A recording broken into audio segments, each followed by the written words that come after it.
महाराष्ट्राचे परिवहन मंत्री प्रताप सरनाईक यांनी परप्रांतीय रिक्षा टॅक्सी चालकांना 1 मे पासून मराठी अनिवार्य असेल असा निर्णय घेतला होता। ते म्हणाले होते, कोणी काही दबाव टाकला तरी हा निर्णय मागे घेतला जाणार नाही। आणि एवढ्याच एका वाक्यावरून अख्ख्या महाराष्ट्रातील प्रत्येक मराठी माणसाने यांना सपोर्ट केला होता आणि महाराष्ट्रातील लोक यांचा जय जयकार करत होते। पण यांनीही युटर्न घेतला, परप्रांतीयांसमोर झुकले। नक्की यांना कोणाचा दबाव होता काय माहीत, पण यांनी त्या मुजोर परप्रांतीय रिक्षा टॅक्सी चालकांना मराठी शिकवण्यासाठी 15 ऑगस्ट पर्यंतची मुदत वाढवून दिली। आणि आज याच महाराष्ट्रात याच मराठी नेत्यांनी मराठीला पुन्हा एकदा हरवलं।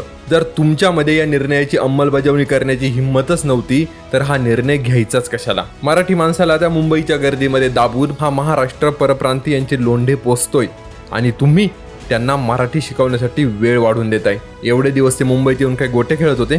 काल मी सोशल मीडियावरती एक पोस्ट वाचली आणि ती खरंच माझ्या मनाला भिडली। ती पोस्ट अशी होती की मराठी सक्तीचा प्रताप तुमच्याच येणे शक्य नाही, मराठी सक्तीचा प्रताप तुमच्याच येणे शक्य नाही, कडवट मराठी पण जपायला ठाकरेंचंच काळीज लागतं।